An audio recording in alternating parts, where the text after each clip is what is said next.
RSS स्पष्ट करे कि अगर जाति है तो जाति जनगणना क्यों नहीं होनी चाहिए। अगर धर्म के नाम पर धर्म की गिनती होती है जनगणना में, तो आरएसएस ने कभी ये विरोध क्यों नहीं किया कि धर्म क्यों गिना जा रहा है, क्योंकि सांप्रदायिकता बढ़ जाएगी। वो जाति का विरोध क्यों करेंगे?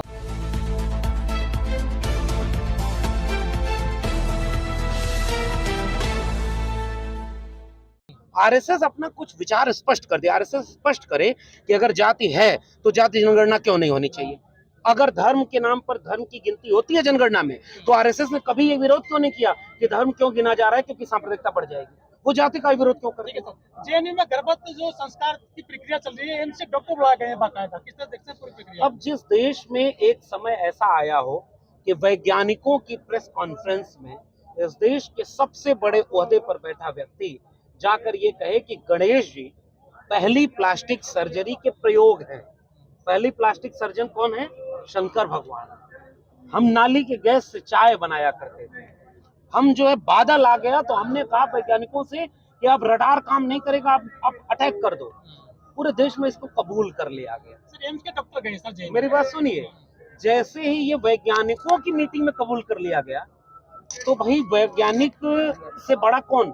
वैज्ञानिक तो वैज्ञानिक दृष्टिकोण पर काम करता है ना। वैज्ञानिक दृष्टिकोण भारत के संविधान के अनुच्छेद 51A में है कि हम इस देश को वैज्ञानिक दृष्टिकोण से संपन्न बनाएंगे। और जब जब प्रधानमंत्री ने इस तरह की बात कही, तो इसका विरोध कहीं हुआ क्या? इस देश के कोई वैज्ञानिकों की टीम ने ये घोषणा की क्या? कोई पत्र निकाला क्या कि नाली के गैस से चाय नहीं बन सकती? नहीं तो ये सिलेंडर जो 1200 रुपया हो गया है, इसको कम कर दो, क्योंकि हर जगह नालियां हैं, सब जगह गैस सिलेंडर लगा के पैदा करो। वैज्ञानिकों ने विरोध नहीं किया। वैज्ञानिकों ने विरोध इसका नहीं किया कि रडार का बादल से कोई कनेक्शन नहीं। वैज्ञानिकों ने इसका विरोध नहीं किया कि जो है प्लास्टिक सर्जरी का ये उदाहरण हो ही नहीं सकता, बिना ब्लड मैच किए ब्लड नहीं चढ़ा सकते, आप गर्दन चढ़ा दे। मतलब एक बात मैं कह रहा हूँ, जब एक देश में इस तरह के अंधविश्वास को फैला दिया जाएगा, तो रक्षा मंत्री राफेल विमान आएगा तो उस पर नींबू और मिर्चा लटकाएगा और पूरे देश का मीडिया उसे दिखाएगा कि हम नजर उतार रहे हैं। और जब ये प्रवृत्ति धीरे धीरे आगे बढ़ेगी, तो एक दिन अचानक देश में सबसे महत्वपूर्ण व्यक्ति कौन हो जाएगा? जो एक बाबा होगा और पन्ने पर किस्मत बताएगा, और टीवी चैनल पर बैठ करके लोग कहेंगे कि ये बाबा चमत्कार दिखाते हैं। जबकि टीवी चैनल वालों को ये कहना चाहिए कि ये तो अंधविश्वास है यार, ये अंधविश्वास है। हम वैज्ञानिक दृष्टिकोण, आप अपने विज्ञान को अपने विद्यार्थियों के प्राथमिक शिक्षा और माध्यमिक शिक्षा में क्या पढ़ाते हैं? सौर मंडल, गैलेक्सी, सूरज का तापमान इतना है, सूरज धरती से इतनी दूर है। एक धर्म ग्रंथ था इस दुनिया में, उस धर्म ग्रंथ ने यह लिखा था कि पृथ्वी केंद्रित ब्रह्मांड है, पृथ्वी के चारों ओर सूरज चक्कर लगाता है। और अचानक जब विज्ञान का खोज हुआ, केपलर आया, गैलीलियो आया, धर्म ग्रंथ ही गलत हो गया और दुनिया ने विज्ञान को अपना लिया। दुनिया आज कहाँ है? हम विज्ञान को खत्म करना चाहते हैं, हम अंधविश्वास को खड़ा कर रहे हैं। मैं एक दिल्ली विश्वविद्यालय का एक प्रोफेसर, असिस्टेंट प्रोफेसर हूँ।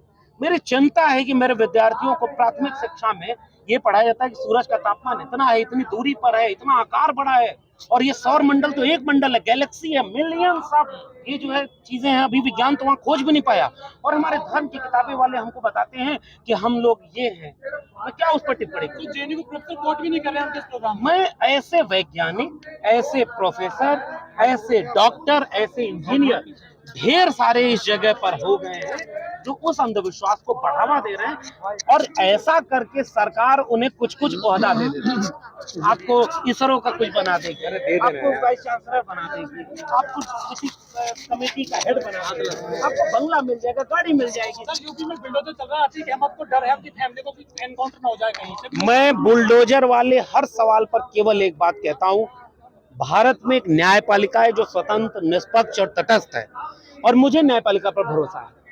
डेमोक्रेसी का बेसिक कॉन्सेप्ट है रूल ऑफ लॉ, और रूल ऑफ लॉ ये कहता है कि हर व्यक्ति को अपना पक्ष रखने का अधिकार है।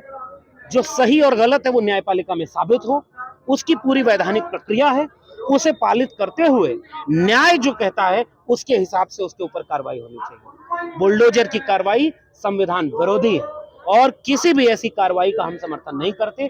हम चाहते हैं कि न्यायपालिका मजबूत हो, और वह न्यायपालिका मजबूत होकर के अपराधी की जाति और धर्म देख करके सजा और बुलडोजर न चला। ऐसा कोई मुख्यमंत्री मिट्टी में मिला दूंगा तो पहले अपने वाले मुकदमे को मिट्टी में मिला दिया, ऐसा देश का कोई मुख्यमंत्री नहीं रहा होगा जो पहले अपने ऊपर मुकदमे थे उसको पहले मिट्टी में मिला दिया। भाई अगर तुम इतने ईमानदार थे तो उसको न्यायिक प्रक्रिया पूरी होने देते। जितने मुसलमान हैं वही मिट्टी में मिलेंगे कि उन मुख्यमंत्री की जाति वाले अपराधी भी मिट्टी में मिलेंगे। दर्जनों अपराधी आज बीजेपी के सबसे ज्यादा विधायकों पर आपराधिक मुकदमे हैं, कौन मिट्टी में मिलेगा? और एक संवैधानिक पद पर बैठे व्यक्ति को भाषा की गरिमा रखनी चाहिए। मुझे नहीं लगता कि यह भाषा शोभा देती है। आपके हाथ में, आप एक बड़े ओहदे पर बैठे हैं, आपको जनता ने चुन दिया, हम चाहे ना चाहे आप उस उत्तर भारत के सबसे बड़े सूबे के मुख्यमंत्री, आप एक बहुत संवैधानिक ओहदा है, आपकी भाषा में एक नम्रता मर्यादा दिखनी चाहिए।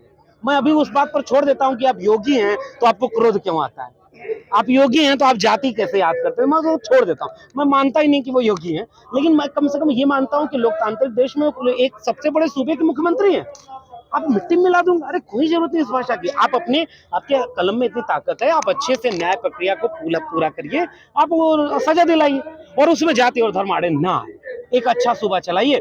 बहन मायावती जी उसी उत्तर प्रदेश में एक ऐसी शासिका रही जिन्होंने कानून व्यवस्था ऐसी चलाई कि किसी में हिम्मत नहीं थी कि कोई यह आरोप लगा दे कि कोई जाति और धर्म देख करके उनका कानून व्यवस्था चलती है। अपराधी थर थर कांपते थे। यहाँ गृह मंत्री कहता है कि दूरबीन लगा के खोजने पर अपराधी नहीं मिल रहे और दिन दहाड़े शूटिंग हो रही है। मुख्यमंत्री कहता है अपराधी या तो जेल में है या बाहर हैं, और अपराधी उसके सामने बगल में गृह मंत्री का बेटा, कौन कौन, मैं क्या गिनाऊं। मैं इस देश की जनता से शिकायत करता हूं कि जनता, मैं अगर अकेले सवाल पूछूंगा, आप लोग पूछेंगे, आपके ऊपर ईडी सीबीआई आ जाएगी, मेरे ऊपर केस मुकदमा आ जाएगा, हम लोगों की आवाजें दबा दी जाएंगी। अगर इस देश की आवाम जागरूक हो जाएगी तो कितनों को गोली मारोगे, कितनों को जेल में डालोगे।